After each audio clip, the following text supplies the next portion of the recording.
बिस्मिल्लाहिर्रहमानिर्रहीम। अस्सलामुअलैकुम। Welcome back to special खाने। आज मैं आप सबके साथ प्याज से बनने वाली बहुत ही मज़ेदार चटपटी ऐसी रेसिपी शेयर करूंगी जिसे खाकर आपको मज़ा आ जाएगा, दिल खुश हो जाएगा। यकीन माने आप मटन चिकन को भूल जाएंगे जब 10 मिनट में ये बनाकर खाएंगे। तो चलिए ये बहुत ही सिंपल लेकिन टेस्ट से भरपूर रेसिपी को बनाना स्टार्ट कर लेते हैं।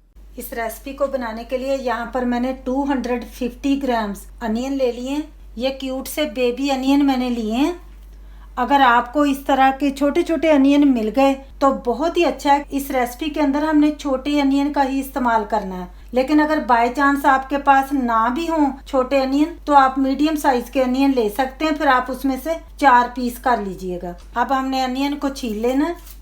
बस इनका छिलका हमने उतारते जाना है और इनको रखते जाना।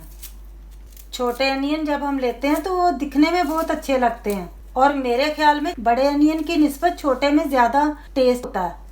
मैंने अपनी फैमिली के हिसाब से अनियन लिए हैं। अगर आपने ज़्यादा बनानी है रेसिपी तो आप ज़्यादा अनियन भी ले सकते हैं। अब अनियन के मैंने सारे छिलके उतार लिए हैं। ये जो वाइट सा पार्ट है ना, इसको हमने उतार लेना है। और ये मैंने बड़े साइज़ का एक अनियन लिया है, इसको हमने छील लेना है।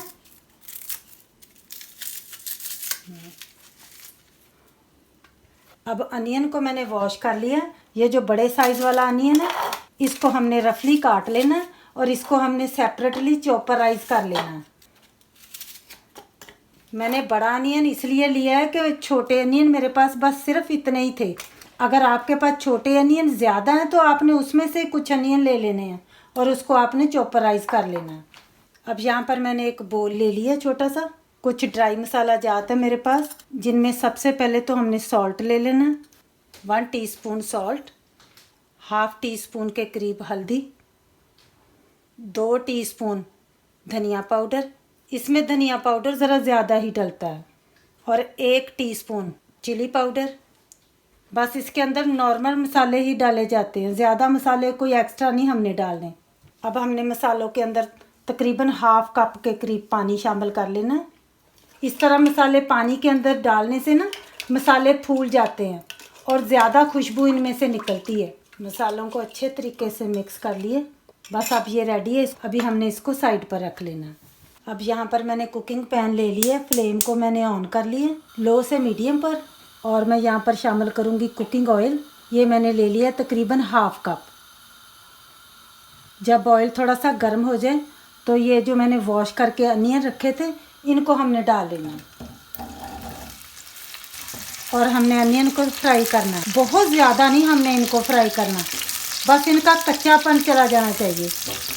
बहुत ही मज़ेदार सी ये सिंपल सी रेसिपी है, लेकिन यकीन करें जब आप इसको एक बार बनाएंगे तो आप इसको बार बार बनाने पर मजबूर हो जाएंगे। हल्के से बस हमने अनियन सॉफ्ट करने हैं। अब मैंने तकरीबन अनियन को 3 मिनट तक के लिए फ्राई कर लिए। अब आप देख सकते हैं हल्का सा इसके ऊपर फ्राई होने का निशान भी आ गया। बस इसी तरह के हमने अनियन रखने हैं। अब हम इनको निकाल लेंगे। अभी हमने इनको साइड पर रख लेना है। इसी ऑयल के अंदर अब हम शामिल कर लेंगे हाफ टी स्पून साबुत ज़ीरा, और ये मेरे पास 4 सूखी मिर्चें हैं, इनको भी हमने ले लेना है। अगर आप चाहें तो आप गोल वाली भी ले सकते हैं। इनको हमने हल्का सा फ्राई कर लेना। जब ये हल्की सी फ्राई हो जाए तो यहाँ पर ये जो हमने अनियन को चॉपराइज किया था इसको हमने ऐड कर लेना। अब हमने अनियन को फ्राई कर लेना।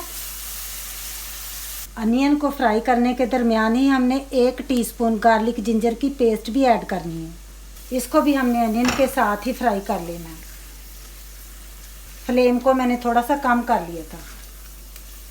और यहाँ पर मेरे पास 2 हरी मिर्चें थी जिनको मैंने इस तरह रफली ही काट लिया है।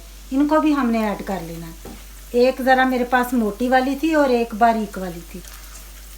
मिर्च मसाले आपने अपने टेस्ट के हिसाब से कम या ज़्यादा कर लेने हैं। अनियन ट्रांसलूसेंट सा हो गया, लाइट गोल्डन ब्राउन नज़र आ रहा है। तो इस पॉइंट पर यहाँ पर मैंने बेसन लिया है। ये मैंने 2 टेबल स्पून लिया है। इसको हमने शामिल कर लेना।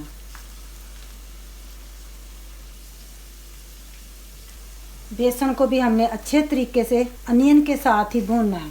ज़्यादा टाइम नहीं लगेगा, बहुत जल्दी बेसन भून जाता है। बेसन को मैंने अच्छे तरीके से तकरीबन 3 मिनट के लिए भून लिया। इतनी अच्छी बेसन में से अब खुशबू आ रही है। तो अब हम इसके अंदर शामिल कर लेंगे ये जो हमने मसाले भिगो कर रखे थे ना, इनको हमने शामिल कर लेना है।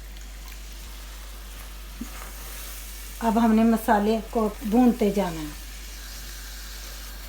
इस तरीके से जब आप अनियन का ये सालन बनाकर तैयार करेंगे ना, तो यकीन करें अगर आप 1 रोटी खाते हैं ना तो 2 रोटियां भी कम पड़ जाएंगी। गोश्त चिकन तो हम खाते ही रहते हैं, कुछ थोड़ा सा डिफरेंट और इजी बनाकर भी हमें ट्राई करना चाहिए। थोड़ा सा मैंने मसाले को भून लिया। अब यहाँ पर मैंने 2 टमाटर लिए थे, इनको मैंने इस तरह रफली ही काट लिया। इनको हमने ऐड कर लेना। बेसन आप ज़रूर ऐड कीजिएगा, बेसन के साथ इसका फ्लेवर बहुत ज़्यादा अच्छा लगता है। बहुत हमने सिल्की स्मूथ मसाला नहीं तैयार करना। अब यहाँ पर मैं ले रही हूँ दही। ये मैं ले रही हूँ 3 टेबल स्पून। दही को जब हमने ऐड करना है तो फ्लेम को थोड़ा सा कम कर लीजिएगा अच्छी तरह। अब हमने दही के साथ भी मसाले को भून लेना है। अब यहाँ पर थोड़ी सी मैंने इमली ले ली थी और इसके अंदर मैंने थोड़ा सा पानी डालकर भिगो लिया था। थोड़ा सा ये हमने खट्टा इमली वाला पानी भी ऐड कर लेना है। बहुत ज़्यादा नहीं हमने डालनी, बस थोड़ी सी डालनी है। माशाल्लाह आप देख सकते हैं इसका कलर कितना अच्छा आया है। बस तकरीबन मैंने 2 मिनट इसको मज़ीद पका लिया। तो अब हमने इसके अंदर शामिल कर लेना है ये जो हमने अनियन फ्राई करके रखे थे ना, इनको। माशाल्लाह आप ज़रा ग्रेवी की सालन की लुक चेक कीजिए। फ्लेम को अब हमने दम की आंच पर कर लेना है, क्योंकि हमने अनियन ऑलरेडी फ्राई किए हैं तो ये कच्चे बिल्कुल भी नहीं हैं, जस्ट सॉफ्ट हैं। अब हम एंड पर इसके ऊपर कटा हुआ वॉश किया हुआ हरा धनिया ऐड कर देंगे और तकरीबन 2 मिनट के लिए इसको हम कवर कर लेंगे और इसको दम की आंच पर ही पकाएंगे। अब 2 मिनट पकाने के बाद हमने फ्लेम को कर लेना है ऑफ और मैं आपको इसका फाइनल रिज़ल्ट दिखाती हूँ। माशाल्लाह आप प्याज के सालन की लुक ज़रा चेक करें। देखने में ये जितना अच्छा लग रहा है ना, खाने में तो इसका टेस्ट उस वक्त आपको पता चलेगा जब आप इसको एक बार ट्राई करेंगे। आप इसको रोटी के साथ खाएं या फिर चावलों के साथ, इंशाल्लाह ताला ये आपको बहुत पसंद आएगा। अगर ये आज की रेसिपी आपको पसंद आई है तो प्लीज़ शेयर कर दीजिएगा ज़्यादा से ज़्यादा फैमिली और फ्रेंड्स के साथ।